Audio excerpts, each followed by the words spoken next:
Hi, I'm Karen Miller, Global Head of the Women's Digital Financial Inclusion Advocacy Hub, and I am here with our fearless leader from Women's World Banking, Mary Ellen Iskenderian. Mary Ellen, you and I were sitting here. We get very excited when we're in the office together because it doesn't happen very often anymore, and we started debating about different issues around women's digital financial inclusion. And so if I can just ask you to start us off with, where we are right now in this period of time and why an advocacy hub is so important. So really glad to be here in the office. It's such a rarity. I think one of the things we were talking about before we started taping was just how important coordinated advocacy on this is. There are so many people working on making sure that women have access to the technology itself. They know how to use the technology, but importantly, how can they make sure that their businesses are funded once they are up and running?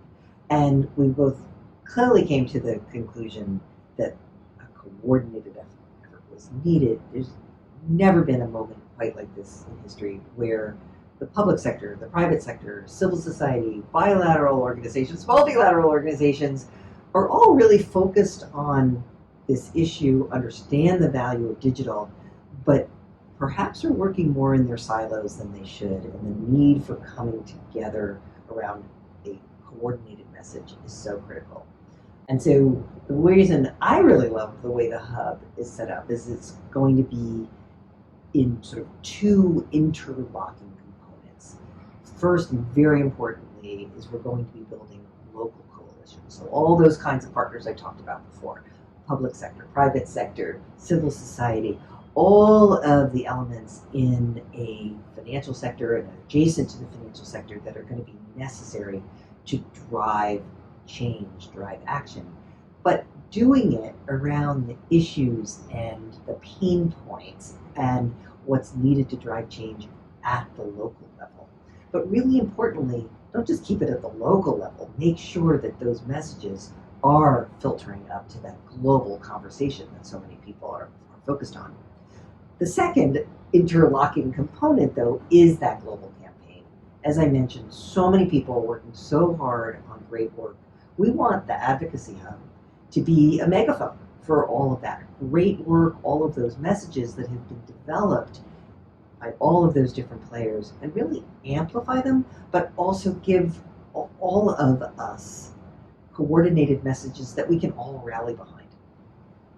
So, we do all of this with this diverse group of stakeholders that we talked about. But, the issues around women's digital financial inclusion are quite vast. And, we had a lot of debate. Yeah, how did you make the choice? I mean, I can't even imagine how, varied the possible ideas were. How did you choose the issues to focus on?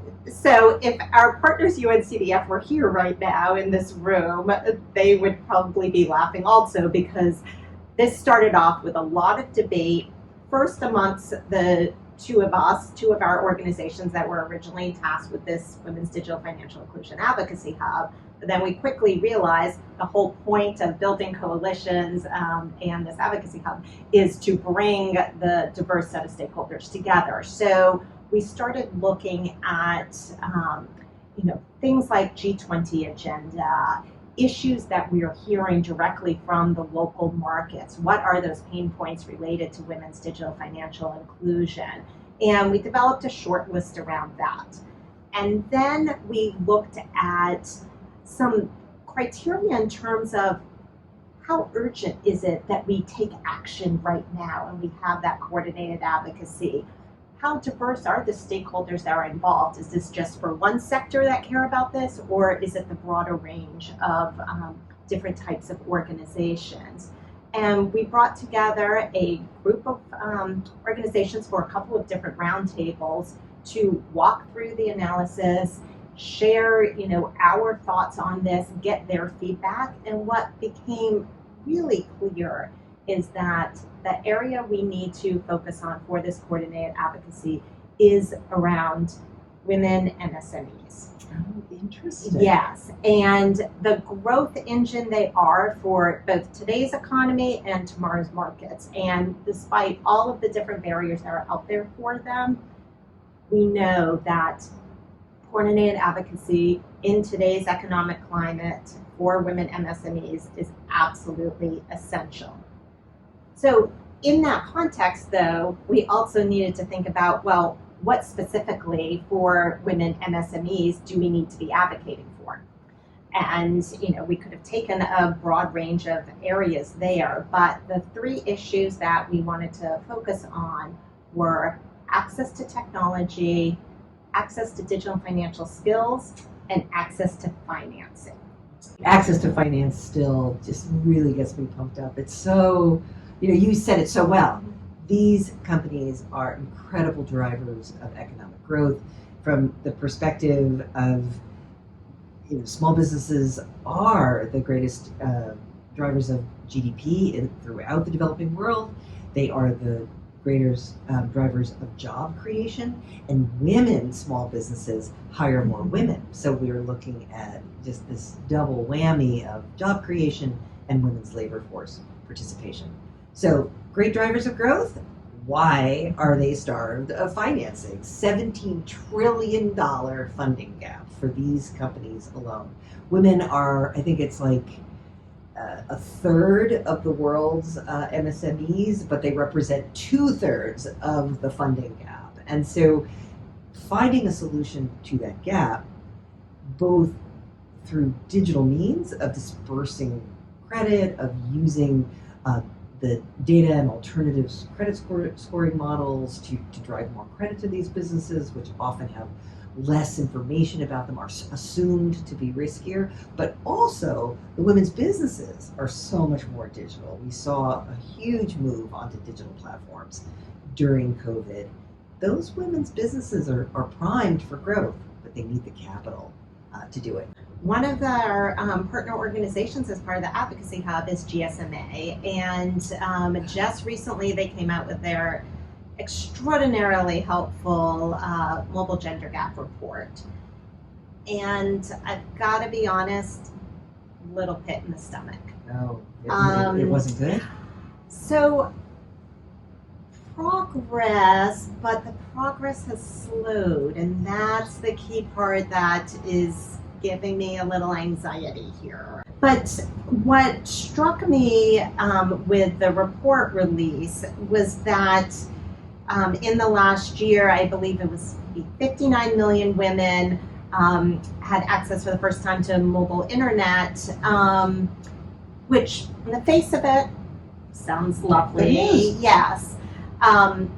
The year prior, it was about 120, I think, or 110 million women. So that makes me just a little wary.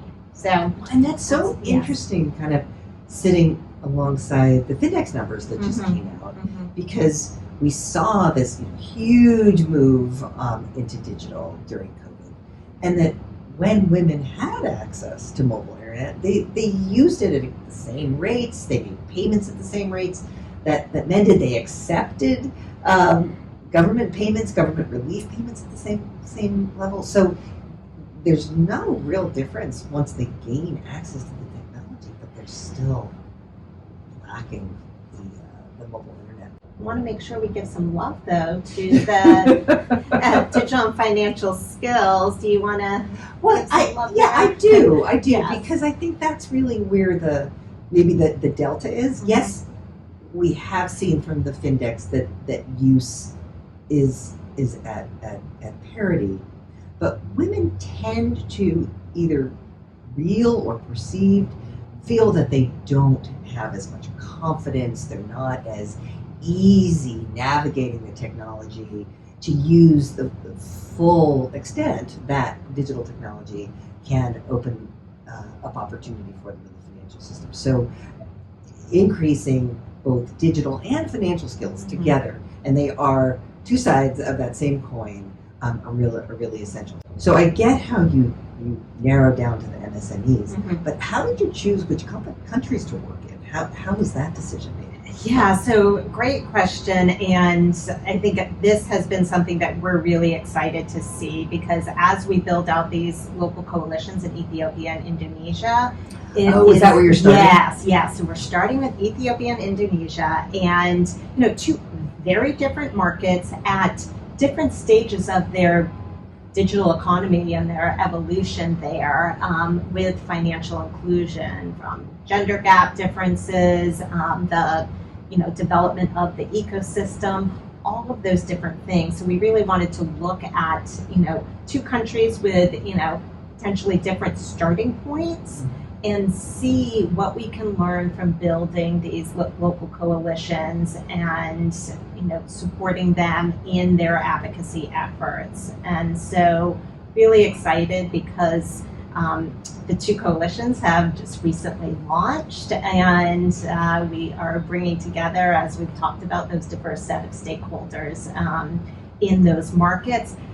What's really going to be important is, the insights that they can provide to the global level, and ensuring that those voices, because those are the most powerful, because they're doing all the hard work on the ground. And so we need to make sure, as that megaphone at the global level, that we are highlighting the experience, the issues that are being faced, the barriers for women's digital financial inclusion and MSMEs in those markets, that becomes very much front and center of our work. Well, and I love that it's the partnership between Women's World Banking and CDF, which has global footprints that are touching so many women, but it's really about crowding everybody else in, both at that global level and at the local level. Yeah, which I think is a great segue into what's next for all of the work. Yeah. You mentioned that we just launched the Ethiopia and Indonesia coalitions. At the global level, we just launched our It's Her Economy Too campaign. Love that tagline. So yeah, think about it. What would the world be like if we really made it her economy too? What does that mean for financial service providers to think in that mindset? What does it mean for policymakers and regulators? What does it mean for our civil society members? What does that mean for the donor community to think about her economy too? And so that campaign is launched. We need more organizations, those diverse types of organizations coming in to work with us on that coordinated advocacy. We want to highlight their work. We want to make sure that we're speaking with a consistent voice to the audiences that matter and are making decisions to, frankly, make it her economy too, or ignore that and let's just go with the same old and see how economic growth around the world continues to stagnate. So this is such a dangerous moment. We are teetering on recession. Why wouldn't we try to make the economic growth as inclusive as possible? I love the tagline. It's Her Economy Too is really brilliant. Well done. Why, thank you. And so if organizations do want to join, they can go to itshereconomy2.org and really just welcome organizations from around the world. It does not need to be just from Ethiopia or just from Indonesia or just a global. We want all markets represented. We want regional players. And so it's just an exciting time. This is a campaign that's just getting started. So you're not missing if you haven't gotten in the last few days. There's much more work to do to be able to drive that kind of change that we're looking for. So exciting. Yes. Yeah. I would love, since you are an author of a book called There's Nothing Micro About 1 Billion Women, a piece of advice as we move forward on women's digital financial inclusion and women MSMEs, what would you say as your one piece of advice to all of those diverse stakeholders we talked about? I think the combination of the Findex data, which showed some real progress towards inclusion, But that specter of the slowing progress that the GSMA report indicated, do not take your foot off the gas. This is the time to keep pushing, to keep growing, and the opportunity to really deliver on women's financial inclusion as a driver of inclusive growth is sitting right there in front of us. So keep pushing. So glad that Women's World Banking is a part of this and that you're our leader. Thank you so much.